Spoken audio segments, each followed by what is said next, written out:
Scattered through the ruins of the Mediterranean culture are the monuments of ancient religious institutions which have come down to us under the general name, the mysteries.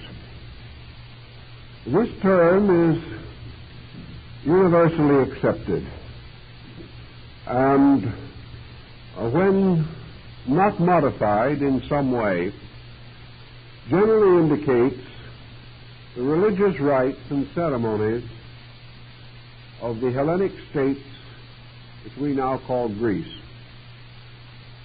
Actually, we do not know a great deal about the structure of the esoteric cults of the Greco-Latin worlds.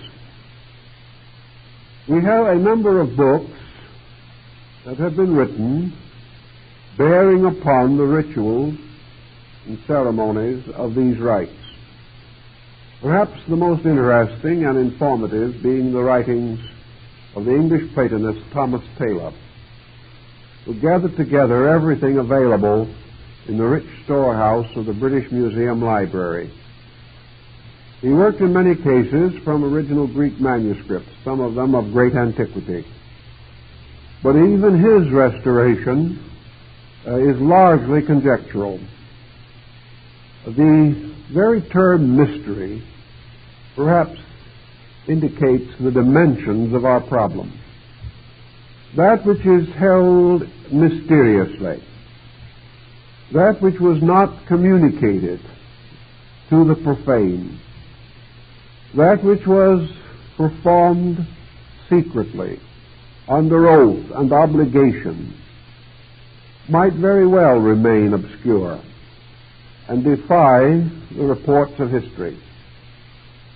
One point we have that is somewhat encouraging and helpful.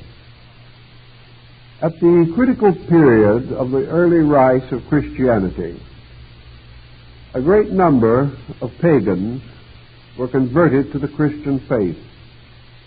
Among these were several brilliant persons of unusual attainment, and most certainly initiates of the pagan mysteries in their earlier lives. These men are almost in complete accord with whatever the mysteries of the Greeks were. They were not profane.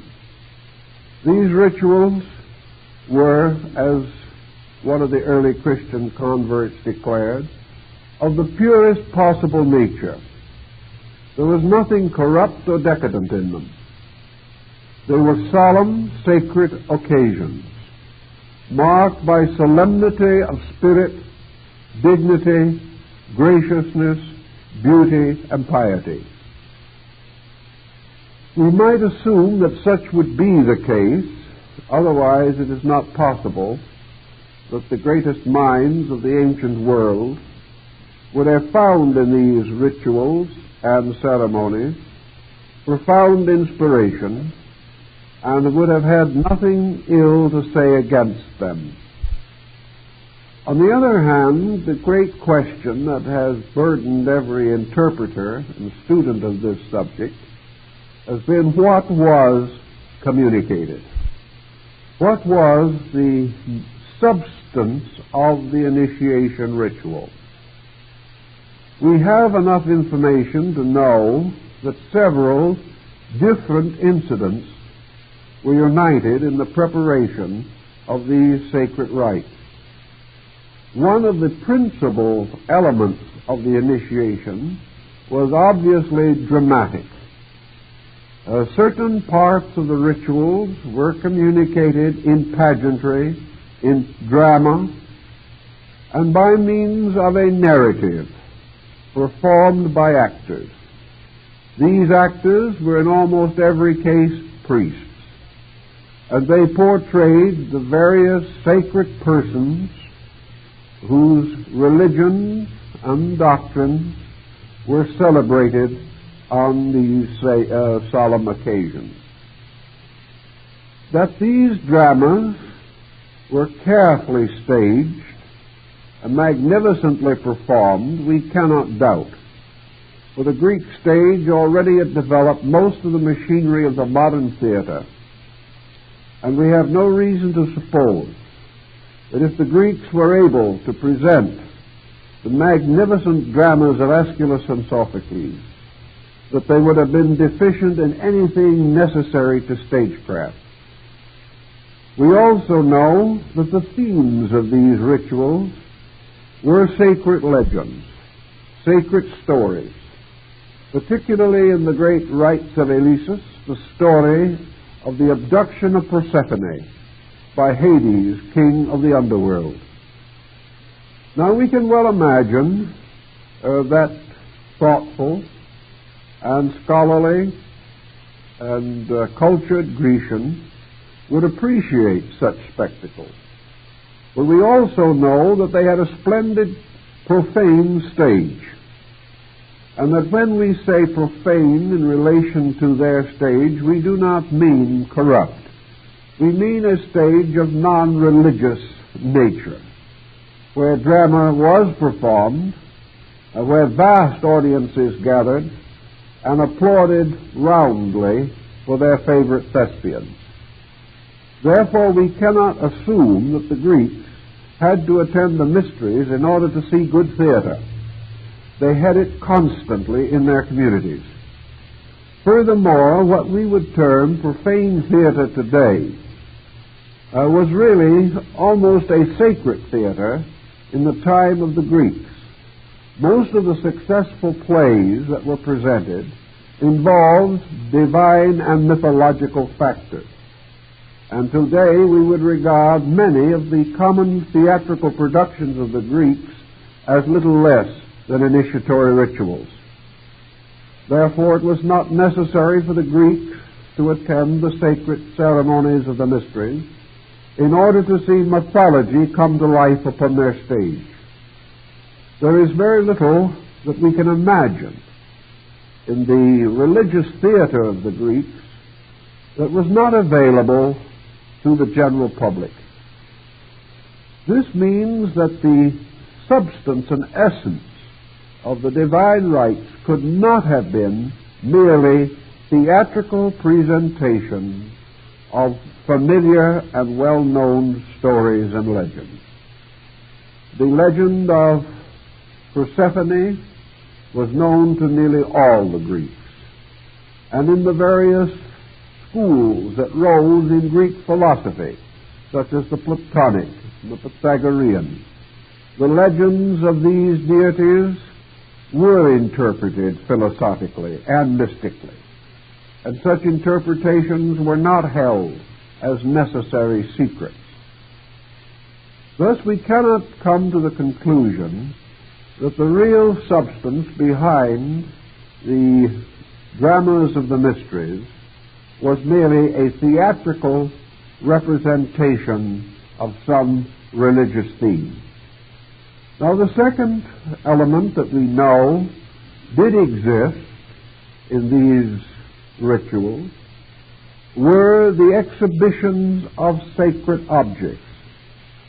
Just as in the ancient Jewish religion, certain articles of great sanctity were reserved in the Ark of the Covenant and were only to be seen on certain most important festival occasions. So the Greeks had certain esoteric emblems, symbols of their origin, symbols of their faith, symbols of their great earlier religious and philosophic teachers that very well might have been specially exhibited at such a time. Also, the Greek mysteries arose from agrarian or agricultural cults of a greater antiquity.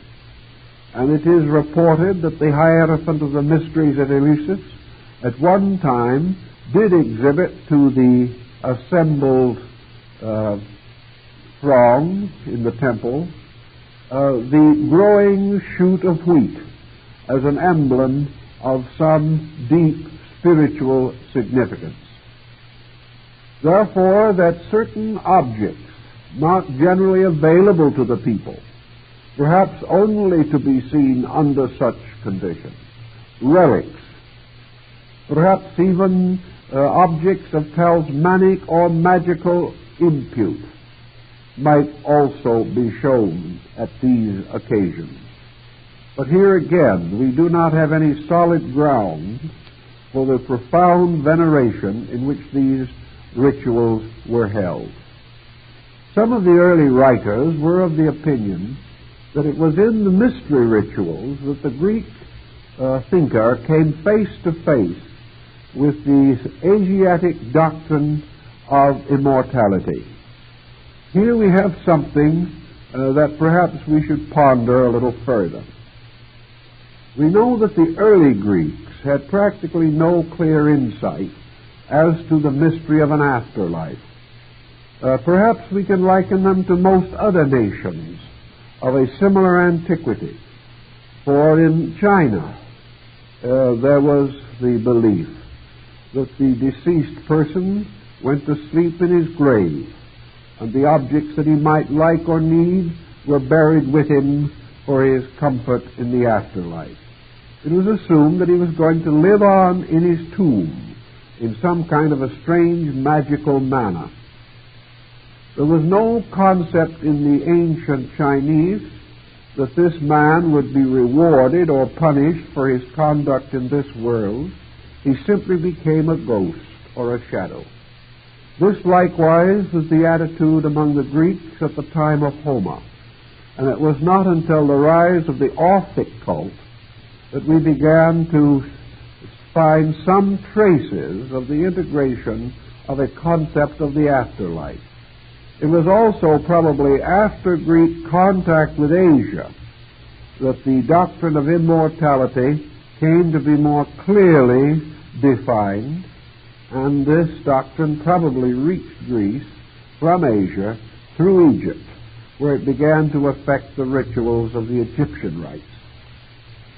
Thus, we may say it is conceivable that some deep and important understanding of the mystery of life after death might have been communicated in the mysteries.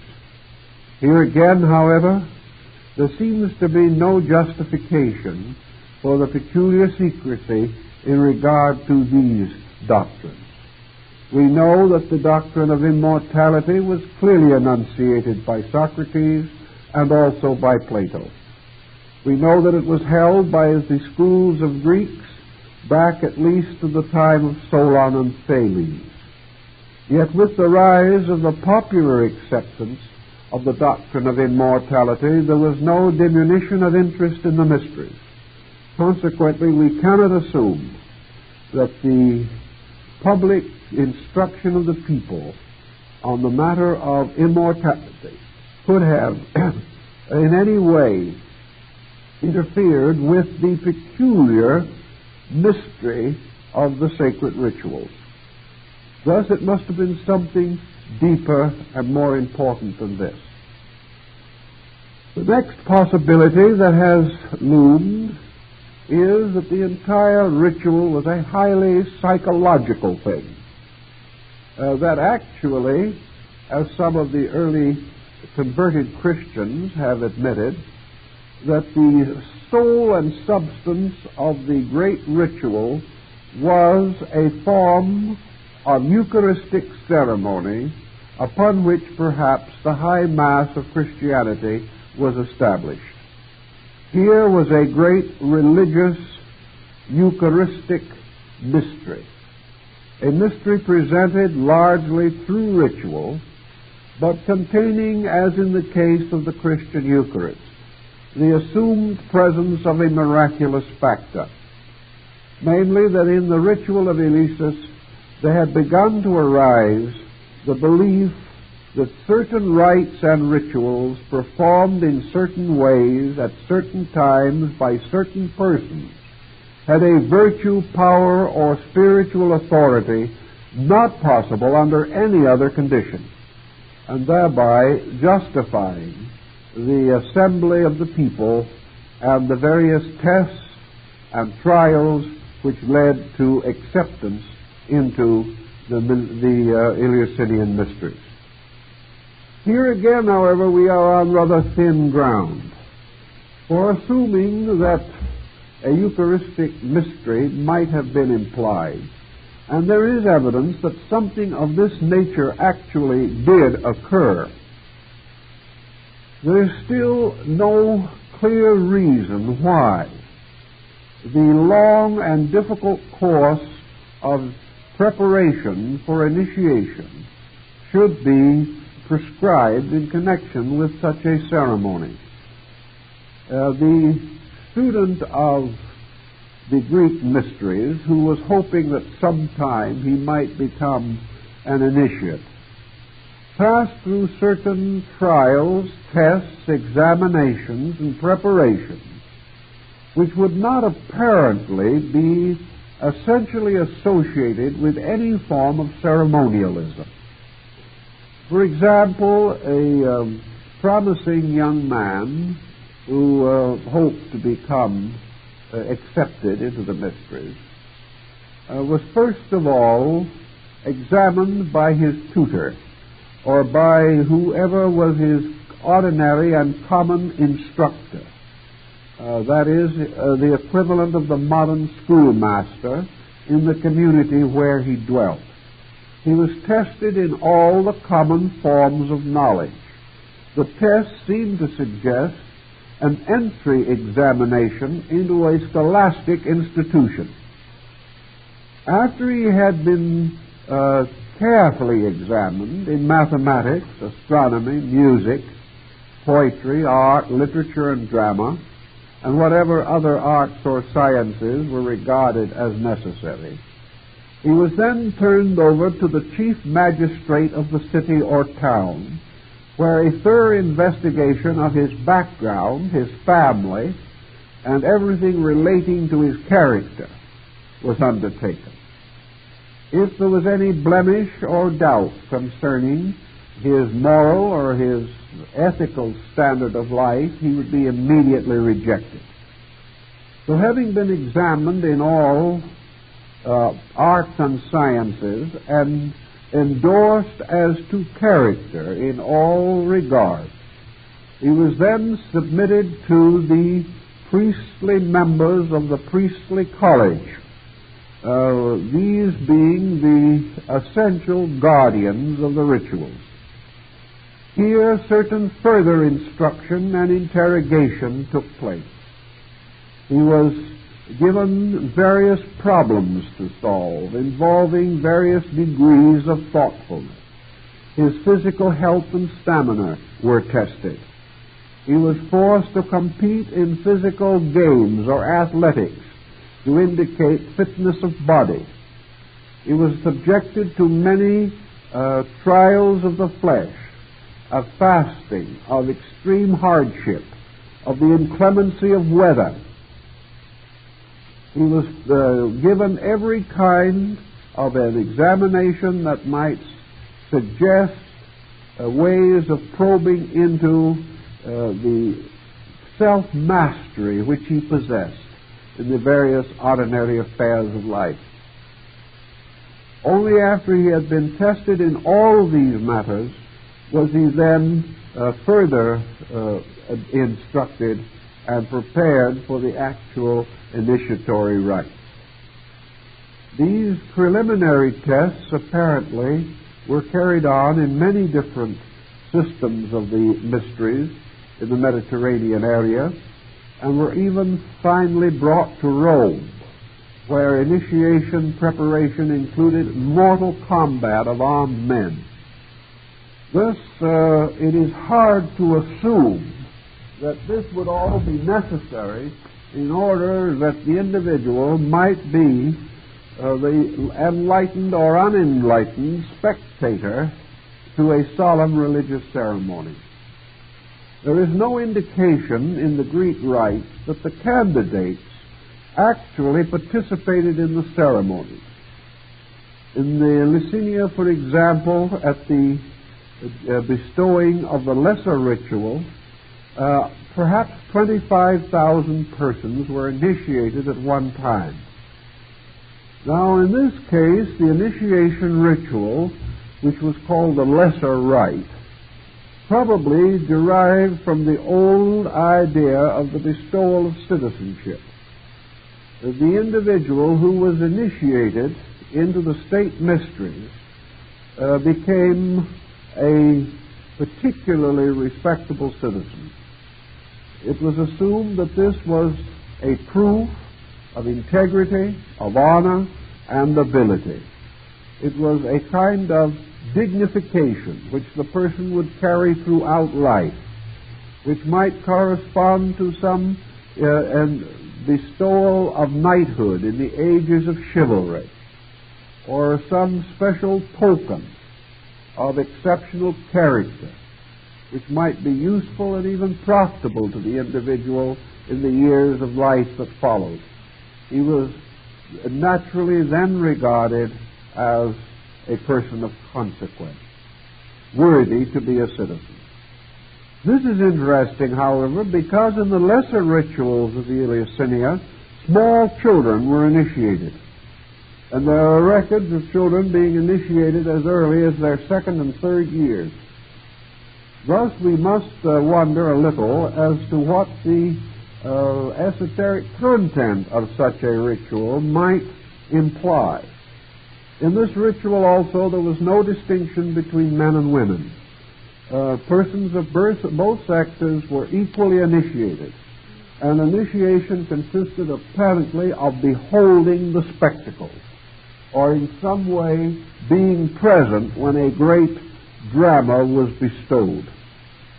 Obviously, however, this dramatic part, especially in relation to the lesser mysteries, was really only a fulfillment of the previous requirements, namely that the individual was present and permitted to partake of this ritual only because he had already been established on the level of his education and the level of his character by the proper endorsing officers. Thus, this was simply a symbol of his right to be there. How and why small children attained this right is still one of the unsolved problems of the Eleusinian ritual. We also know, of course, that the greater rites, which were not performed as often, were more exclusive and were bestowed only upon those who had attained some measure of unusual ability. The greater rites were then given not to individuals, but to much smaller groups. These very small groups being persons who had more or less graduated from the courses of instruction which had been provided to them after they had taken the lesser ritual. Thus it would be obvious that small children would not be able to take the greater ritual. We must assume, therefore, that the primary ritual had something to do with the establishment of the right of the citizen, that it had something to do with the acceptance into the clan, and probably came from a very early cultus, in which even small children had to become members of their tribe by means of special rites and ceremonies. Now, if the lesser mysteries, for instance, did culminate in some kind of a divine pageantry, intimating or suggesting a Eucharistic rite, we could see where and how such rituals would gain great authority and interest among the people. But even so, we are still confronted with the absence of a real content, a content that would be entirely suitable to meet the legends and the lore and the tradition about the peculiar and outstanding merit or value of this ritualistic procedure.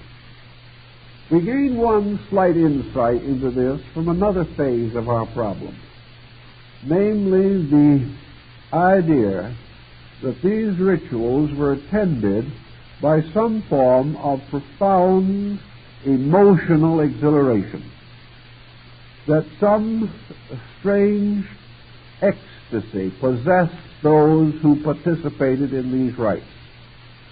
And we may therefore suspect that somewhere concealed in this ritualism was something which perhaps resembled that process of the dervishes, or these other people to whom religious insight led finally to an ecstasy, or some strange sense of mystical union with the gods. If we come into this phase of the problem, we begin to see how we might have a much larger and more solid foundation for secrecy. The next point involved in the secrecy concept relates to the communication of certain words, certain names, which may be regarded as representing the password or the various means by which initiated members of these rites could communicate this fact to others, that by means of certain words or certain symbols which they possessed or which were conferred upon them by the initiation, they had a common way of knowing others of their own kind, and also perhaps a means of gaining admission into other mysteries and rituals of other nations if they traveled in distant countries. It is apparent that such occurred in the case of both Pythagoras and Plato, for by some means, generally assumed to have been their initiation, they were welcomed into the temple sanctuaries of many far and distant peoples. Thus some broad secret society conferring certain privileges not essentially religious, but privileges perhaps implying reception in other religious organizations of similar nature, by which the initiate became, in a sense, a citizen of an empire of initiates, and by means of his words and signs and symbols was able to identify himself as such whenever need arose. Sometime, probably about 600 years before the beginning of the Christian era, there is evidence that the Greek mysteries underwent a considerable change.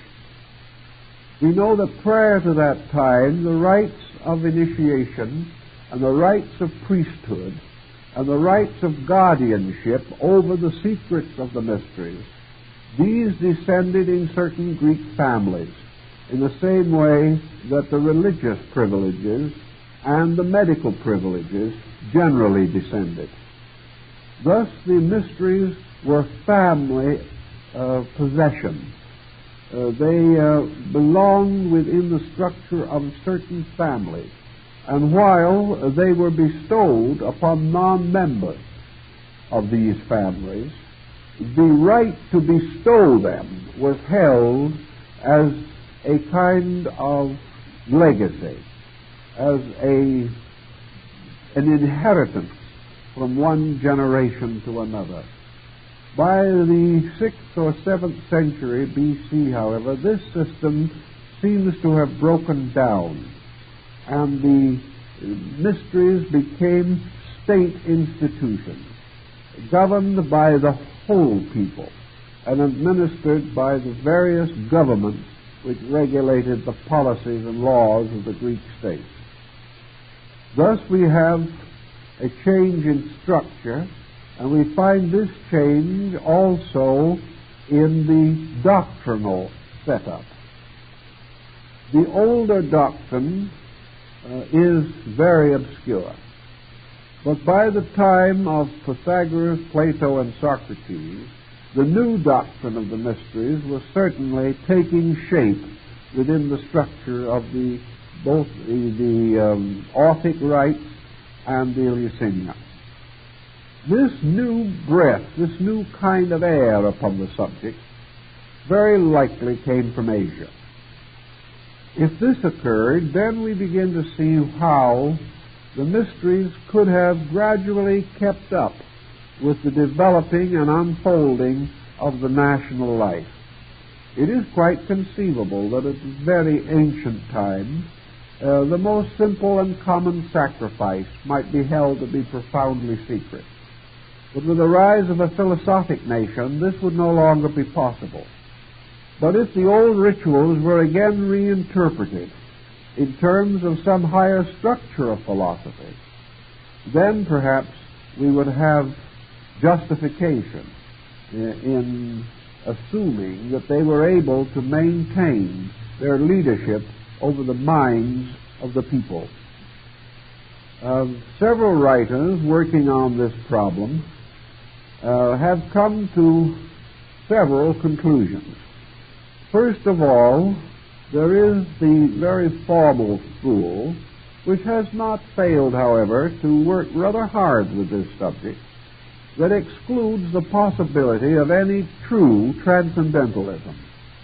This matter-of-fact school insists that the existence of the mysteries as secret societies long venerated were sufficient to permit their perpetuation without any real or clear meaning, and that membership or initiation was such an honor in itself that this sufficed and was the only reward that was needed. This, however, I think is rather a modern way of looking at this type of thing, and probably not the way that Socrates or Plato would have chosen to look at it.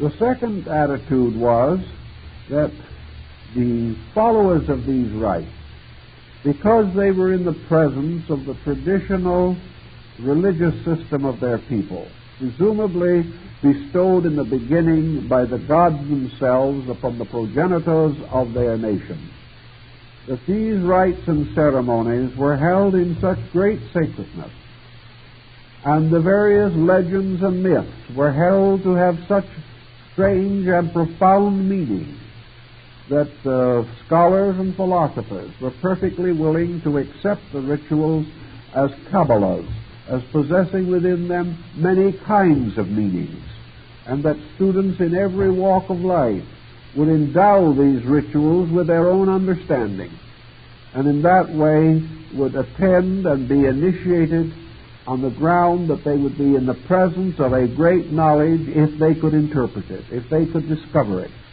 For in some way these rituals perpetuated the original instruction given by the gods at the beginning of time in the establishment of their cultures.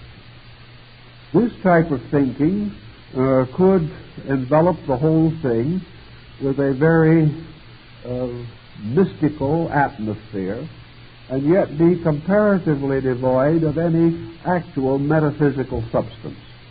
It could all be interpretational, it could all be glamour, it could all be religious enthusiasm.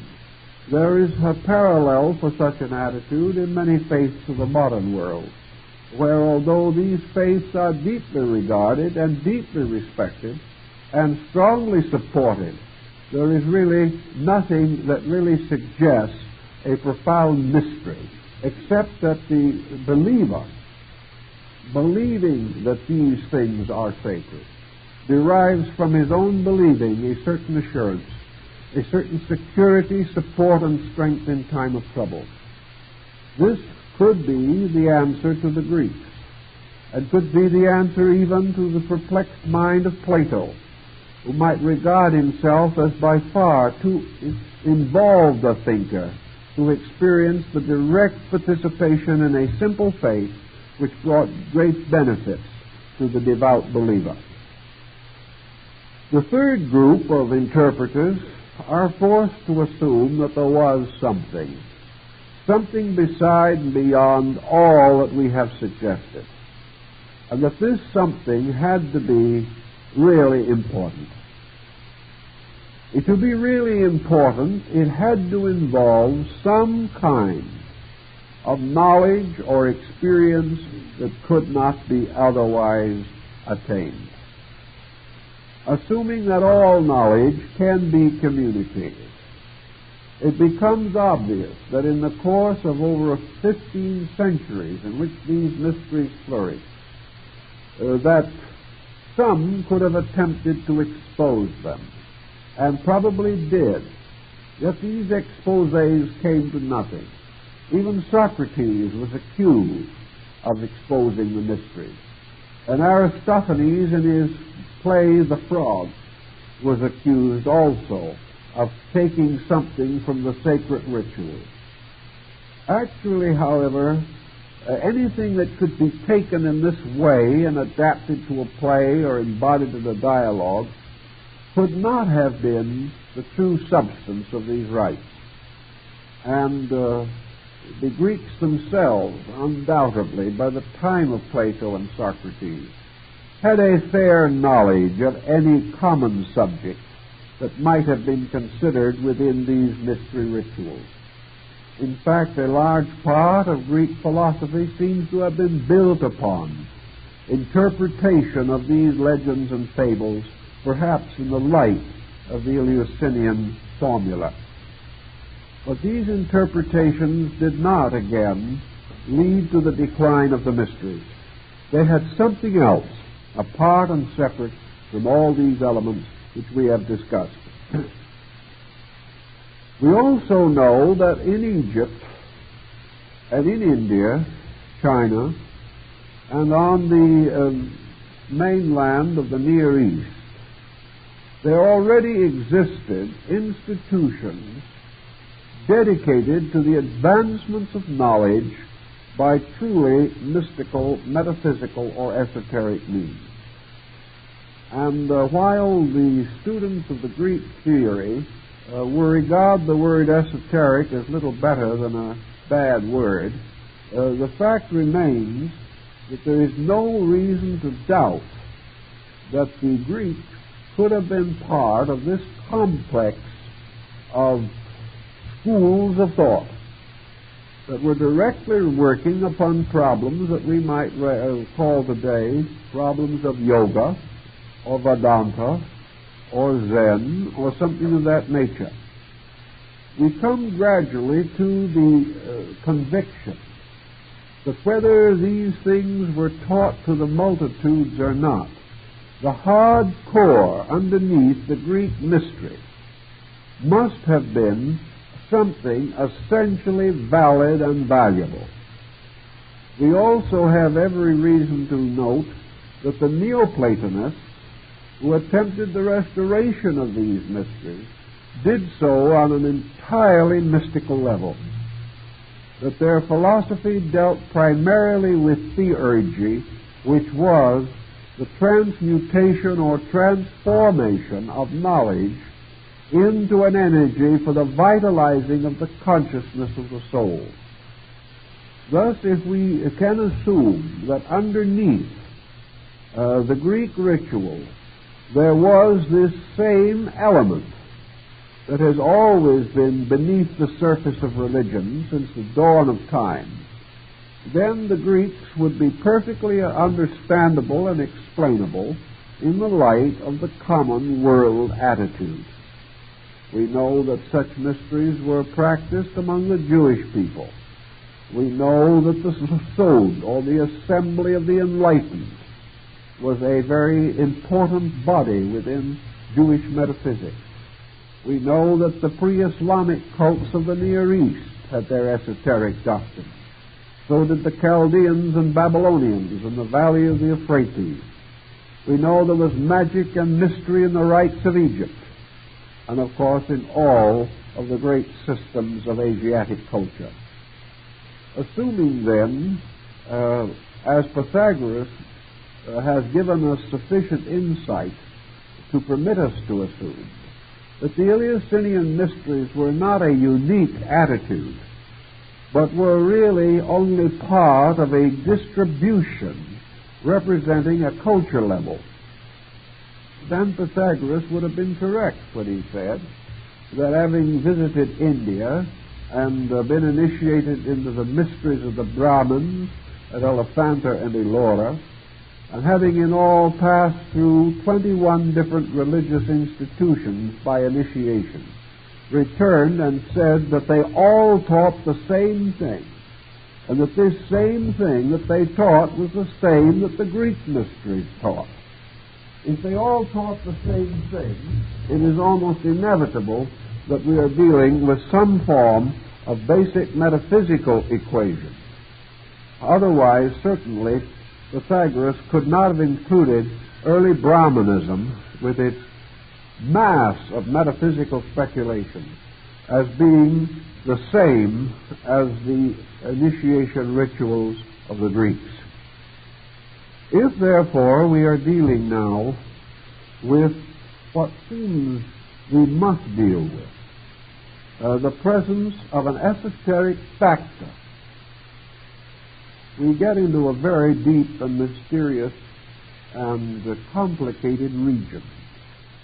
We know, for instance, that among the Greeks came into existence most of the arts and sciences of Western culture. We know that the Greeks were master mathematicians. We know that they established the foundations of music and astronomy.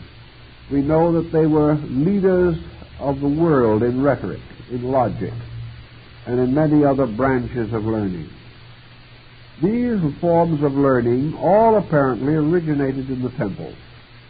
All of the greater initiates were men of unusual scholarship, and nearly all of the great scholars of the Greeks were initiates. This seems to suggest that in some way the arts and sciences of the Greeks must have arisen from certain speculations held within the temples, or practiced or revealed through the temple ceremonies. And there is also much to suggest that in these ceremonies anything that was known in arts and sciences would have been used as adroitly and skillfully as possible to advance the general purpose of initiation. At the Epidorium, where the cult of the god of healing, Asclepius, was practiced, the sick were brought in to a great domed room, in the midst of which was a magnificent statue of the god of healing.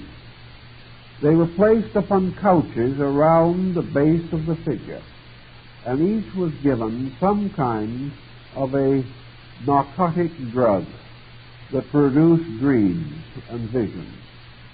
In the night, these people believed that they saw the god, that he stepped down from the pedestal, walked among them, and diagnosed their various ailments, whispering into the ear of each the proper remedy. In the morning, the priest went around and inquired from each of the sick what experiences had come to him in sleep, carefully recorded these experiences, and treated the sick person according to the visions he had received. Now, this is a curious concept of healing. And yet, according to the ancients, it was amazingly successful. We can only assume that the Greeks had learned that somewhere in the subconsciousness of each individual is the power to diagnose his own ailment. That some way, somehow, man is able psychologically to become aware of what was wrong with him, and was able to suggest, perhaps in symbolic or veiled terms, some remedy suitable to his needs. Having suggested this remedy, and convinced that the remedy had been given to him by the god, the patient taking the remedy was immediately helped. Now, whether the Greeks were sufficient psychologists to realize that such therapy could well arise from the faith of the person, whether this is true, we do not know. But perhaps it is not even relevant, because the records of the temple are that countless persons recovered, went home rejoicing, and enjoyed good health for many years thereafter. If such is the case, the exact method of the attainment is of the detail. The fact itself is the important thing. Perhaps the Greeks were already aware of enough of psychology to be able to clarify this point. But one thing is certain.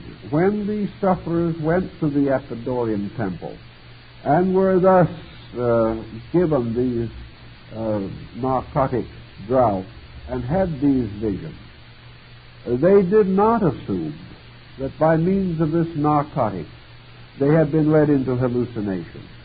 They believed rather that by certain herbs their inner vision had been cleared, and that they were therefore able temporarily, by artificial means, to attain mystical experiences.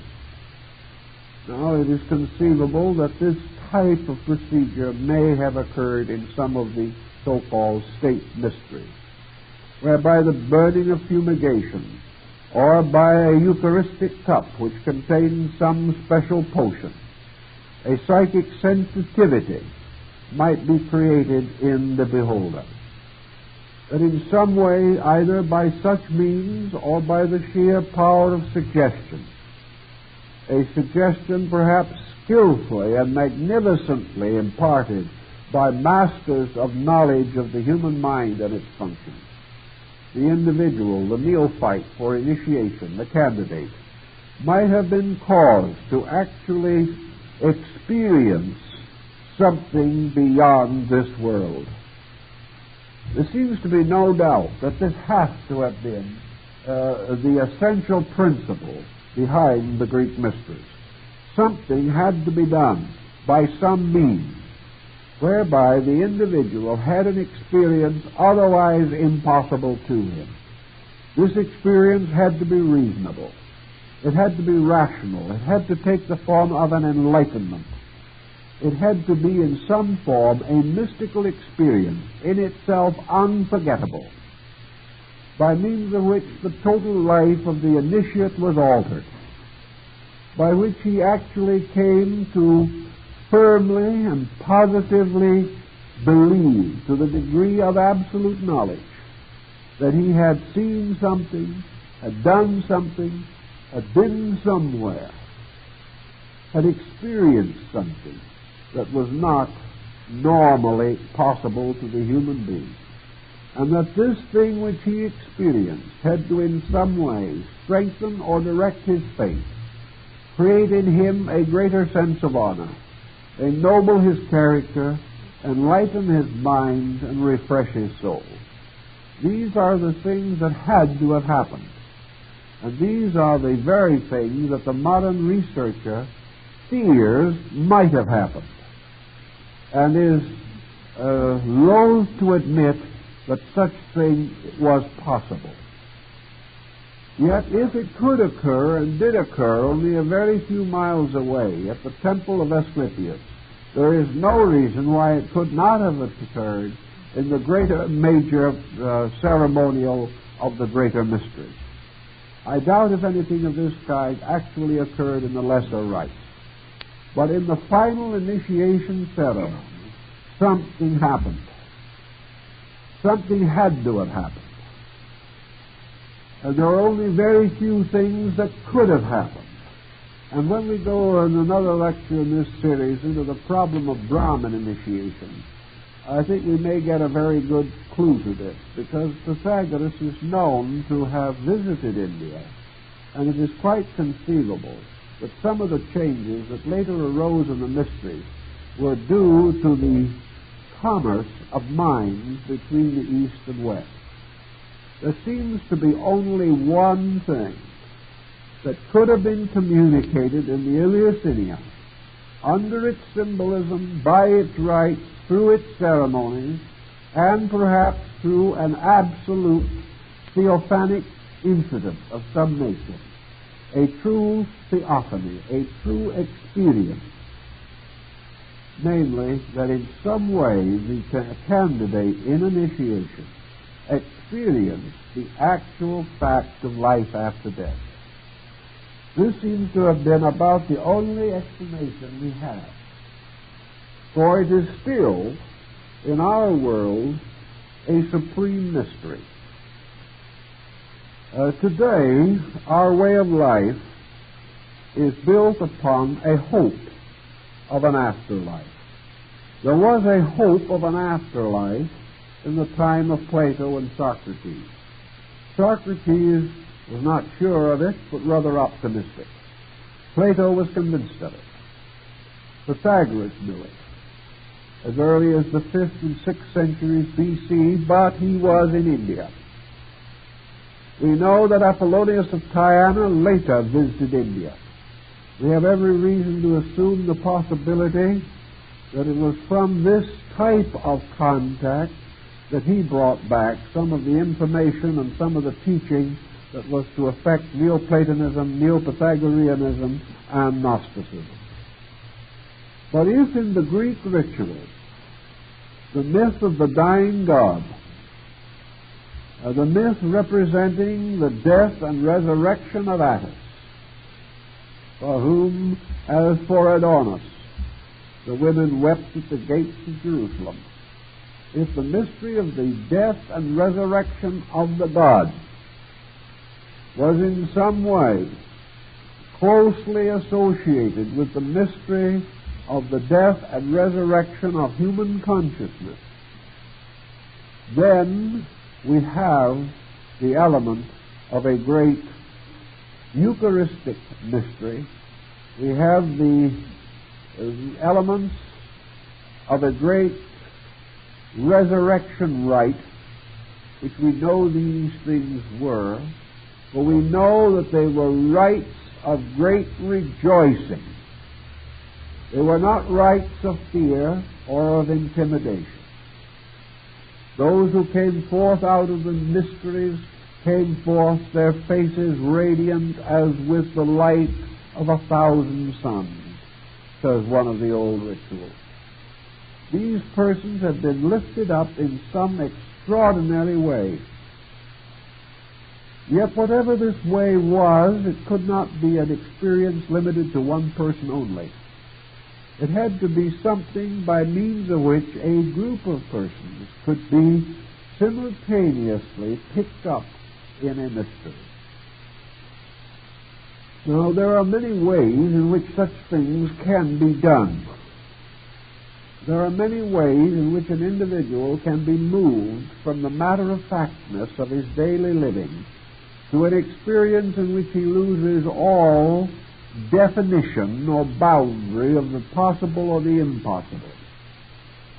And it is quite possible also that these older peoples were much more skilled in these things than we have become.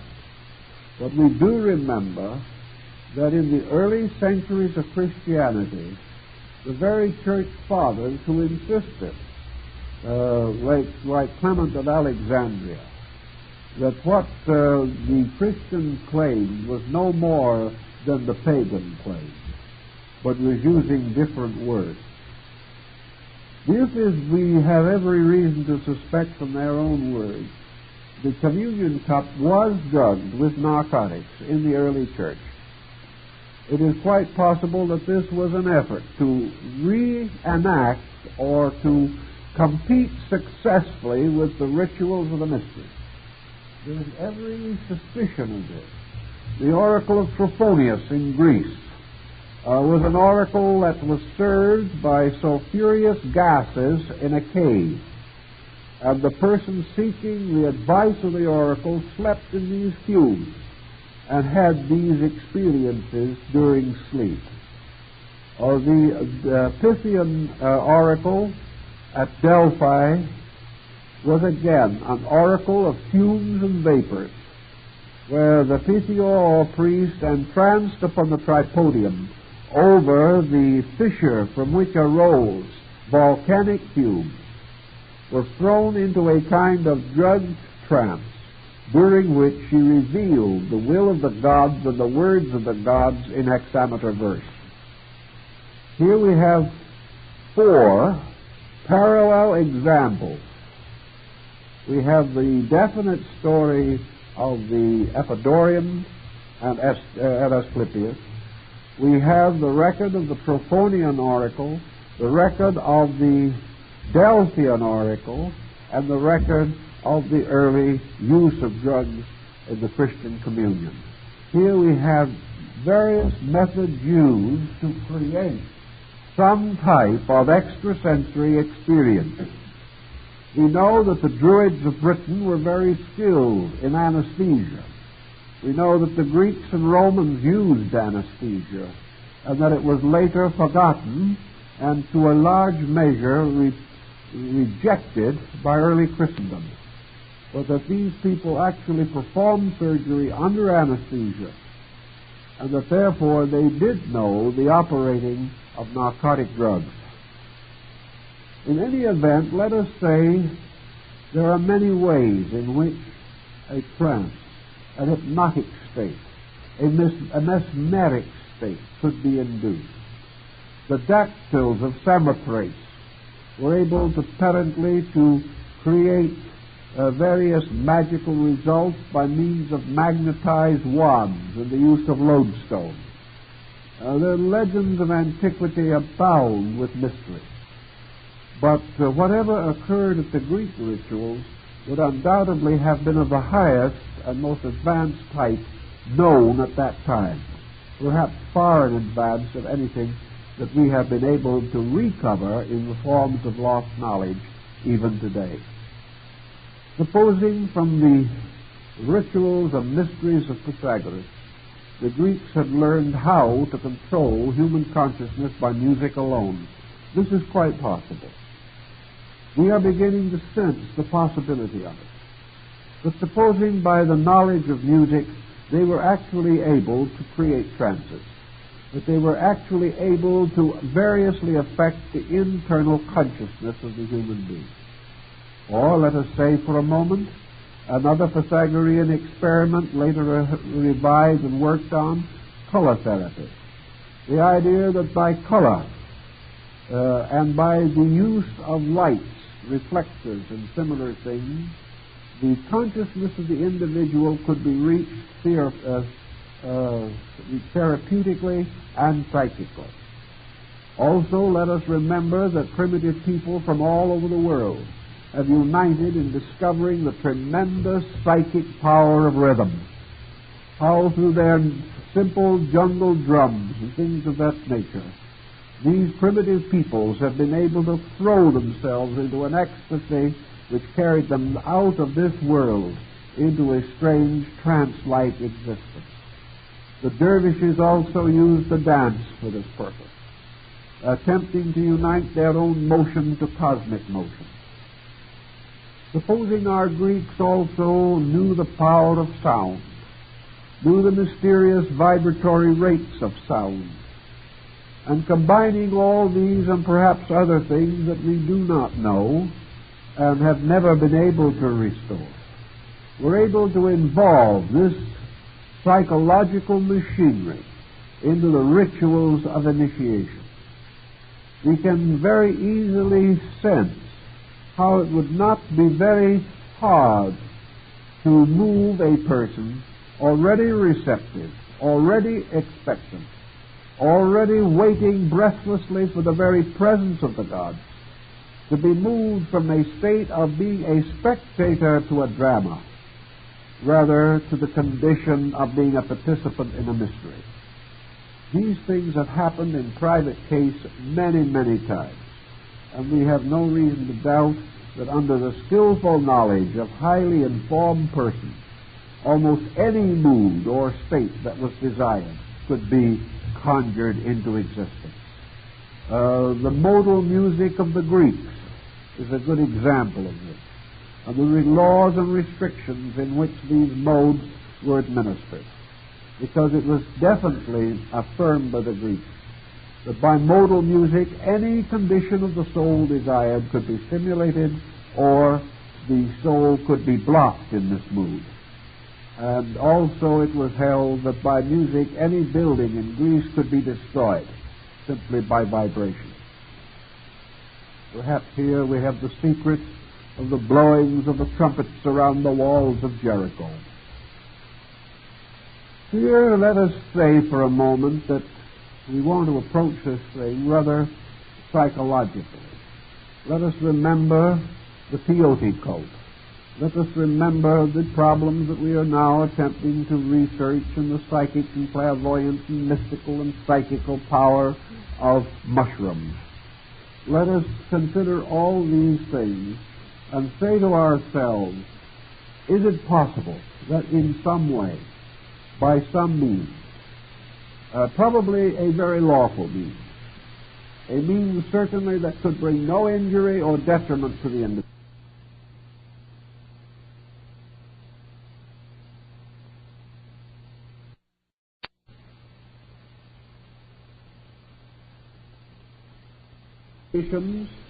They were physicists in a rather simple way. They had already developed their knowledge of the atomic theory. They had many forms of knowledge. Knowledge would not have overwhelmed them. Even the discovery of some wonderful truth about science or art would not have changed the course of their lives profoundly, nor would these changes have been of great value to all of the initiates. Some of them might have founded schools, some might have become great and learned persons, but a percentage of these Eleusinian adepts simply returned to their own lives, to the commonplace things of their existence, but as new people, as in some way wonderfully spiritually strengthened. There doesn't seem to be any concept that we know of that could have produced this change unless it had been the actual experience of the one thing that all men fear, and that is death, or about which there is this inevitable sense of doubt, a doubt that more or less weakens our activity while we live, and a doubt that sends us with uncertainty and a certain amount of tribulation into the afterlife. All rituals of initiation, as we know, are based upon rituals of death. We know that the Egyptian rites were based upon the fact or the idea of a deceased person being led through the underworld. The whole concept then seems to be that the neophyte receiving initiation was led through the realms of the dead and brought back to life again. Once having passed through these mysterious realms, whatever they were, and for all practical purposes, there is no real value in even trying to find out what these realms were. The only thing that was of immense value and immediate value was the experience of the individual of having a life apart from body. That the destruction of the body was not the destruction of life. That he survived the disintegration of the body as a conscious, living being. Now, it is true that in the rituals the body was not disintegrated. But this perhaps also is not too important. For the important thing was the realization of a conscious existence separate from body. This may have been all that was needed or indicated. The sudden realization that the body and the spirit were not the same thing. The sudden realization that the life does not cease with the body. This in itself, were it communicated, or could it be communicated, to modern man in toto, if the greater part of our leadership in this world could be composed of persons who had the full and complete factual experience of a life apart from body, and an almost certain anticipation of a continual condition of self after death, this in itself would change the entire course of human history. It would change every policy that we know. It would end forever this terrible thing which we call materialism. A materialism by which we lock man into a mortal world. Now, there are many persons who sincerely believe that they believe in immortality. That actually they can say, I don't need any such a proof. I don't need to experience anything like this. But even these people, while they are talking, are not living as though they believed it. They are living not with this full comprehension, for I know many people who believe in immortality who are profoundly selfish, self-interested, and profoundly resolved to get as far as they can in this world and let the next world take care of itself.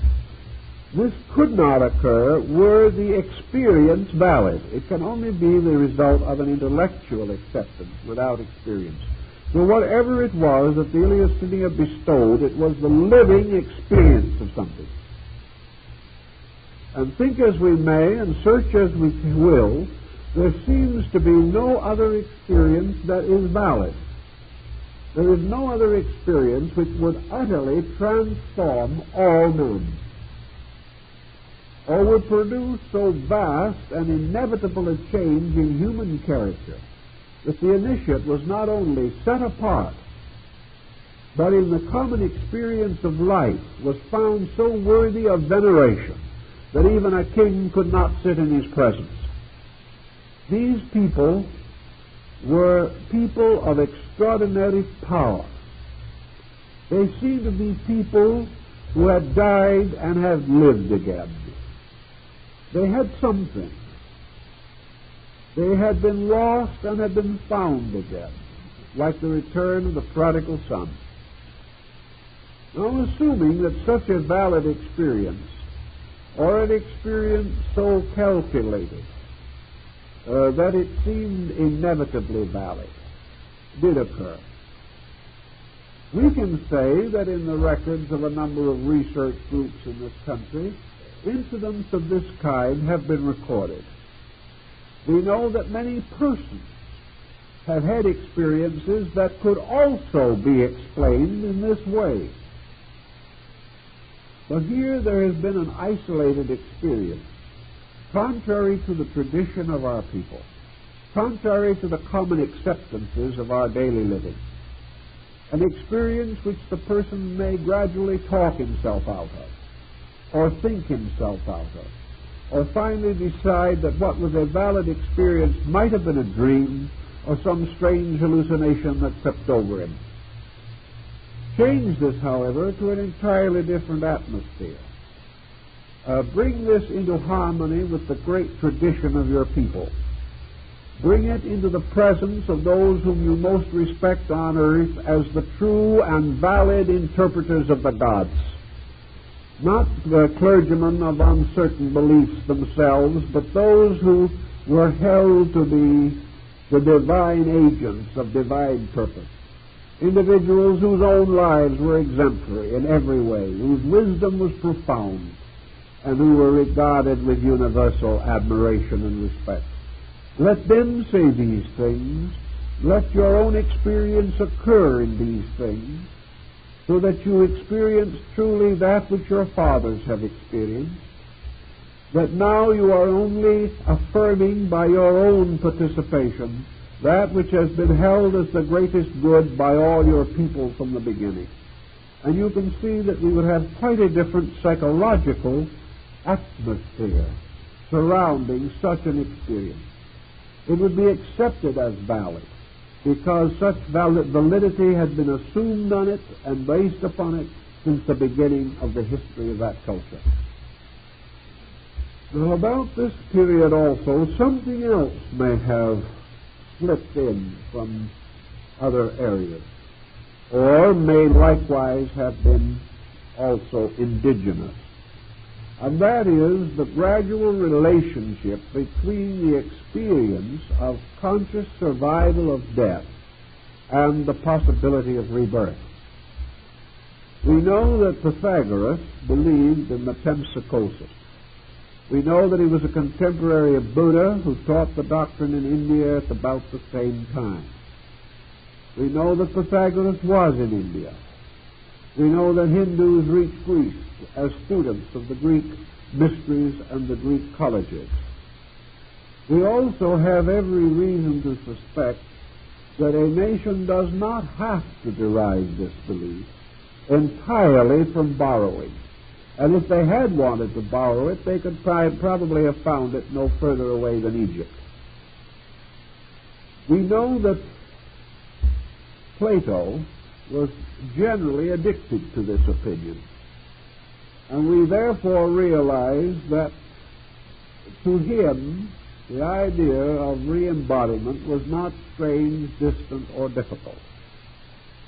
It would not have been of any particular value to have included reincarnation per se in the mysteries, because it was already publicly taught.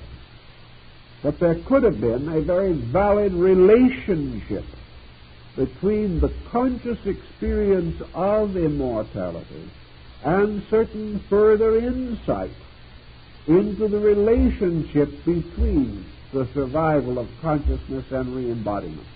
Here we would come into a more complicated and advanced field, from which we might gain greater insight, and which might well lead the student of a great philosopher to seek out the mysteries in order that he might receive additional insight.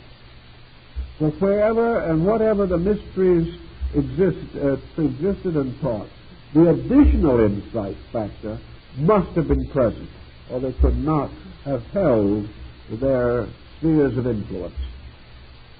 Now, if we wish to assume that the Greeks did create the experience of conscious separateness from the body, that also they probably taught in their rituals metempsychosis, or the sequences of rebirth, it only then leads a very little way to the true theurgy of the Neoplatonists, namely how the experience of the fact of survival can become the basis of a great science of human regeneration, and how through this understanding and insight man may become acquainted with those secret arts and secret sciences which deal with that part of his life which is invisible and is transubstantial. We then might very well come into almost any of the concepts that we find in Yoga, Vedanta, and Zen again. Disciplines for the increase of man's ability to experience liberation from one world and transcendence in another. Disciplines for the attainment of internal consciousness.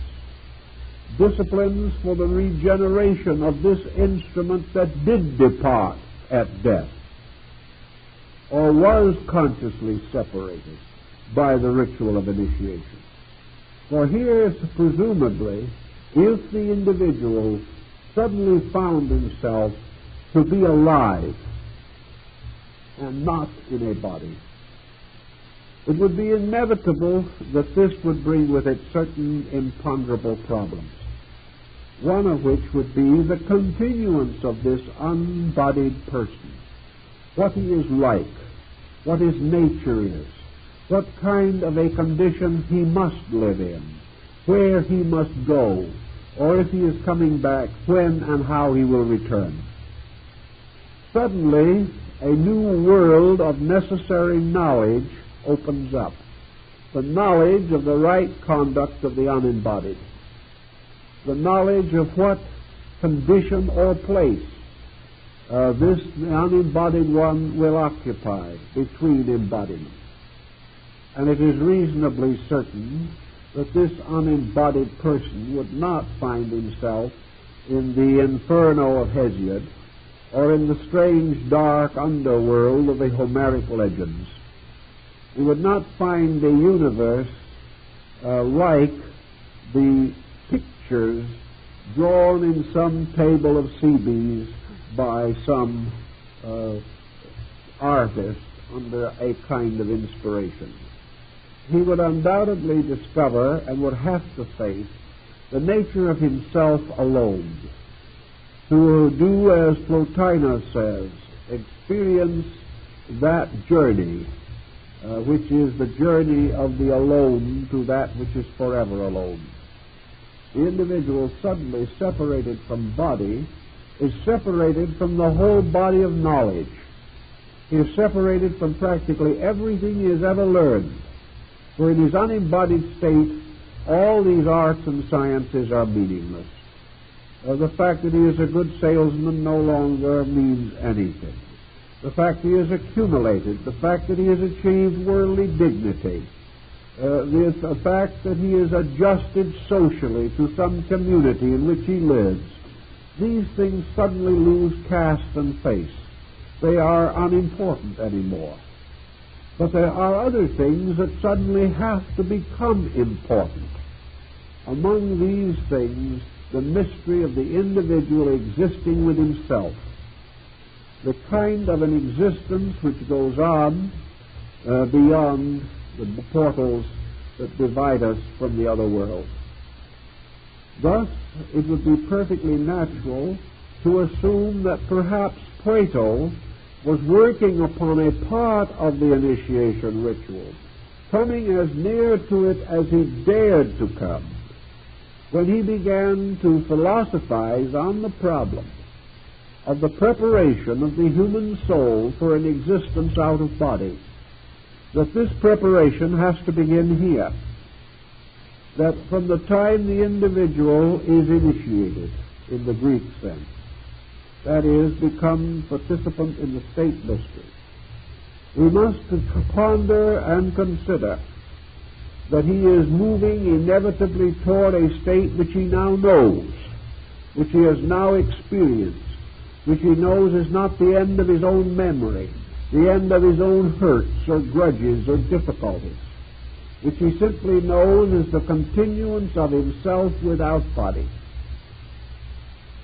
Now, if this situation struck home to Plato, and it seems that it did, and through Socrates, Plato expounds many of his own philosophies, then it seems quite reasonable to understand the meaning of the philosophic life, why it is that the wise, whether they be Grecians or Buddhists, have always contemplated a course of conduct which was equally valuable in this world and valuable after this world ceases.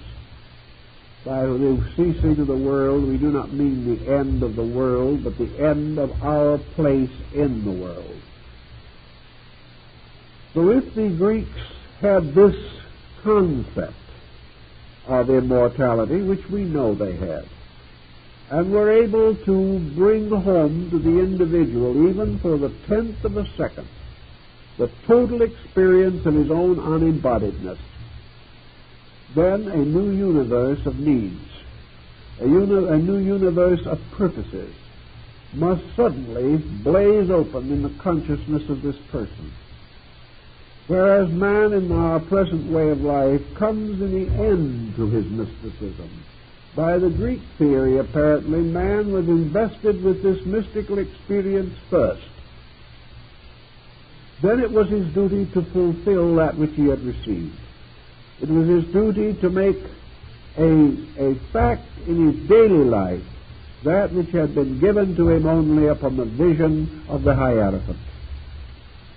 So now a great esoteric doctrine comes into existence. An esoteric doctrine that has not to do with all kinds of universal magics and mysteries, which has not to do with the control of elements or the talismanic formulas which have to do with success and security in this world. It is no longer a world of white magic or of black magic. Transcendentalism now becomes simply the esoteric science of man's eternal state, a state which does not essentially change whether he is bodied or unembodied, a state, however, which he loses sight of while he is embodied. So now comes this possibility, which is well and clearly shadowed in the writings of Plato, that your true esoteric doctrine in the Greek philosophy was this of outline, this planned purpose, this way of instruction for the soul which faces on embodiment. If this concept was expounded in the mystery, then we can see how it could be arcanely set forth, as the Greeks themselves called it, to the mystic, in the mysti, those who saw through a veil darkly, or those between whom and the truth was this veil of ceremony and allegory, and those who finally saw face to face, who were brought into the living and eternal presence of the mystery itself. If in this situation, then, the person now absolutely certain, because he had passed through the experience himself, that he was a citizen of eternity, that he would be re-embodied, that he would come and go until the impurities and imperfections of his life were exhausted, and then in the end, as Pythagoras is reputed to have said in the golden verses, he will ascend into space and heaven and be one once more with the gods. That this pageantry, then, has to deal with this. That it has to deal not only with survival, but with the state of consciousness in survival. Perhaps the condition the individual occupies here has something to do with the way he is going to feel, the degree of light or darkness which will be within his nature when he is unembodied. Perhaps the Greeks would tell us, as Plato did, that if the individual departs from this body totally unenlightened, without any contemplation or consideration for the mysteries, without any striving within his own nature for improvement or self-discipline or self-direction, that in this other state he might very well be utterly confused, wandering, limping, like Corey searching for her daughter, unable to follow a straight line, obscured, or as the Greek fable says, the soul coming out of the body intoxicated with worldliness. That instead of rising serenely from this body, it is in a drunken stupor. It is unable to exist clearly. It is unable to orient itself in this other life because it has never oriented itself in the mortal life. Whereas, on the other hand, the soul, purified in life, already contemplating its own immortality, aware of the principles, the underlying, the cycles of life and death, and having achieved certain disciplines and temperances of itself, achieves the initiation, in which the soul separates itself from the body, rather than the body separating itself from the soul. The soul, therefore, in conscious freedom, achieving its own tranquility and equilibrium in space, and thereby enabled to proceed along whatever mystic course shall lead to its fulfillment. Thus, in the Greek rites, I think the real answer lay in this discipline for immortality. That in some mysterious way, these rituals either actually produce this phenomena or so skillfully represented it through some artificial means that as far as the candidate was concerned, for him it was a certain, solemn, and inevitable fact. Something that he no longer could say, I think, I hope, I believe, I wish, but would be forced out of honesty to his own nature to say without equivocation, this I know. If this knowledge of immortality was then conferred, the individual inevitably began to contemplate a universal destiny. He was no longer bound within the narrow circle of things. Now, what did he see beyond this? Did he actually behold, as Apuleius says, a blessed spectacle? Did he perceive unfolding around him the universe of causes? Again, from the visions of Plato, we gain some possible insight in this. It is quite conceivable that in this moment of freedom, man beheld the mighty hierarchs of the world, that he beheld these very things that St. Paul described in the blessed visions of those who are the firstborn of them that sleep, and those that sleep are the uninitiated. Perhaps something of the strange ecstasis of Dante, in which he beheld the vast orders of the universe.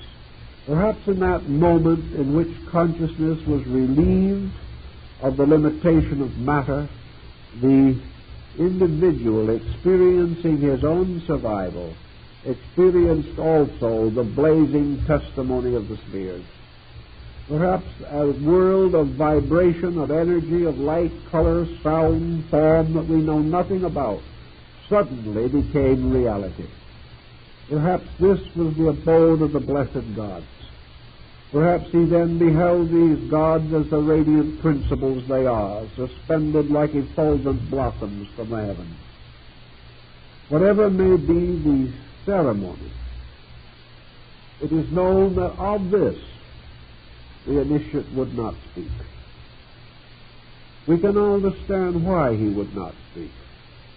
We can understand that to those who did not possess the insight, speech would be useless, he would merely be turned mad. And if he might be even tempted to speak, how could he, in the presence of those obligations which he had taken? Perhaps if it had only been a theatrical pageant that he beheld, or some formal rite which he had attended, these obligations would not have rested heavily upon him. But now, having experienced a world of divine things, the very world of gods from whom these obligations were imposed, it would be indeed a strangely profane and perverse person who, in the presence of such an experience, would be false to the rules that govern it. Therefore, I think we may say that the candidate naturally and inevitably did not communicate, that he held these matters to be the most sacred of his life, and would probably, as some of the Greeks are said to have, suffered torture rather than to reveal the mysteries. Now, if this seems a little extravagant, I doubt if we will find it to be so as an explanation for this peculiar ritualistic situation. And let us think for a moment now what happened when the mysteries of Greece finally drifted into the Roman Empire. For now we come to another problem. We know that the Romans were a very strange people that seemed to have suffered from a profound inferiority complex. Like most great materialistic states, the Romans were keenly aware of their own ignorance. They knew they were barbarians and admitted it. They knew they were very successful barbarians. They knew that they could conquer culture, but they could not attain it. They realized that to the Greeks they would always be a group of uncouth barbarians. They could control the bodies of the Greeks, but Greek learning could not be controlled. And gradually, as part of the spoils of war and conquest, the Greek mysteries were transferred to Rome. Now, in all probability, with very, very few exceptions, the Greek mysteries never reached Rome, actually. It is very doubtful if the Greeks ever permitted the theophany of the mysteries to be practiced among the Romans. It is quite possible that some of their priests, some of their hierophants, still possessed this knowledge and could at will confer it. But I think that it was at the time of the transference of the mysteries to Rome that what we call the esoteric part was simply wiped away. It was never revealed. The Romans received the body of the ritual, but whatever it was that led to this experience of eternity, the Roman was not able to take. Whether it was merely a matter of the fact that he could not or would not fulfill the obligations of the mysteries, or whether by his very background he was unlearned and by being such a savage was unacceptable to the priest, we don't know. But it was in Rome that the great rituals, for example, of the Dionysiac descended into the orgies of the Bacchanalia. It was here that all of the great institutions of Greek learning were profaned. And it was also from this area that most of the opinions of modern writers about these mysteries originate. Why? For the simple reason that at this time there was nothing to conceal. The oaths and obligations were not taken seriously. The mysteries were exposed, but by this time there was nothing to expose, which was precisely the point that the Greeks was careful to protect.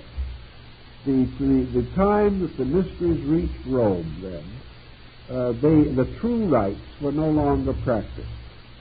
Now, whatever the rituals and rites were, undoubtedly could be practiced if the need arose, at least for a time, although it is possible that with the passing of several centuries the secrets died out. There is a reason to believe that the Greek rites were practiced and observed with these magical and mystical parts as late as the 7th or 8th century of the Christian era. By this time, however, they had mingled their courses with the early Gnostic and other esoteric societies and were simply no longer state mysteries. They were then mysteries of secret schools of teachers, and the beginning of the adept tradition in the Western world. But occasionally, at least, these rituals were conferred, apparently legitimately, upon certain Romans. There is every reason, from what we are able to learn, that Cicero was initiated. That he was not initiated into the Bacchanalia, but was initiated into the genuine Dionysian rites. From this occurrence and from this circumstance, we can understand what he meant when he said that these sublime mysteries not only teach men to live well in this world, but to meet the world beyond with a good hope. This, I think, is the key to it. I think perhaps Cicero has unwittingly told the story. Another who was definitely initiated was the Emperor Julian, who was initiated at Ephesus and was initiated in the ancient way, receiving the full ritual and the mystery, whatever was being at that time practiced. And Julian probably deserved it, inasmuch as he had been all his life a profound student. He had been of considerable attainment in philosophy, though he does not compare with Plato or Plotinus. Still, he was a Neoplatonist in his own right. His great hymns to the sovereign Son and the Mother of the Gods indicates true enlightenment, and therefore it is quite reasonable to suspect that the initiation which was given to him at Ephesus was genuine. Another who was certainly initiated, and so refers to it in his own writings, was Marcus Aurelius Antoninus, whose meditations are among the great masterpieces of world literature. Marcus Aurelius was, by nature, not what we would normally call a mystic, nor what we might possibly call a stoical philosopher, with a certain eclecticism, with a certain striving after all knowledge, seeking everywhere for a truth that would sustain him. And in the sorrows and burdens of his life, Marcus Aurelius was very obviously strongly supported by sources of strength and courage within his own consciousness. It's very probable from what we can learn that the initiation of Marcus Aurelius was genuine. So the Roman period did have fragments of the mysteries, but I can find no records actually that any of these Roman initiates, Cicero, Julian, Antoninus, or many of the others, were actually initiated in Rome. They seem to have had to go to Greece, or one of the outlying Greek states, or one of the boundary states between the actual area of Roman supremacy and the unconquered world. It was only in the outskirts of the empire, far from the pressures of imperial despotism, that the genuine mysteries were conferred during the period of the Roman Empire. As far as we are able to learn also, the Emperor Justinian officially forced the closure of the Greek mysteries. He did so after his conversion to Christianity, on the grounds that not, I think, that these mysteries were so different or so heathen, but because perhaps there was too close an affinity. For by that time there seems to be no indication that the Christian rites retained the actual experience of the resurrection. In other words, the Christian ritual of the early centuries undoubtedly had something to do with this death and resurrection mystery. This resurrection of man from the mystery of body. But by the 6th century, this had disappeared in Christianity, and at least had retired to a symbolic state. Whereas in the Greek mysteries, still celebrated outside of the Roman area of influence, there is possibility that the old rites, with the actual experience of immortality, were still conveyed. If such was the case, we may understand why Justinian attempted to achieve the closure of all these mysteries, and why some of them did escape, some into the Near East and some into Gothic Europe, where they were to reappear again behind the great Nordic cycles and behind the Gothic cults and sects of the early Middle Ages. The Greek rituals, then, I believe quite definitely, had to do with this idea of the abduction of Persephone, which was the ritual of the lesser rite. In this abduction, a final arbitration is achieved, and Persephone is allowed to return to the upper world half of the year and remains as Queen of Hades the other half of the year. From this, Taylor and most others have derived the concept that this represents the state of the soul, which for a certain period of time is embodied in the material world, which is equivalent to Hades, and then is released for an equal period of time to the superior world, which is the world of the unembodied. Thus, this arbitration places the soul in a cycle of necessity between embodiment and non-embodiment, which seems to be the burden of the legend of Persephone and her abduction. The greater ritual has to do with Kore, or Ceres, the goddess of the harvest. It has to do with the mystery of the grain sheaf, the very same grain that was held up by the Hierophant of Eleusis as the symbol of the Mater Deorum, or the Mother of the Gods. Kore carrying in her hands torches, shaped like great blazing trumpets, circles the space and stars and skies of things, trying to restore her daughter, Persephone, to the upper world. She is desirous above all things that her daughter shall be relieved from this partial imprisonment in the realm of Hades, and shall come back forever to abide with the gods, because she is the goddess of spring, and when she comes back all things become green and young again.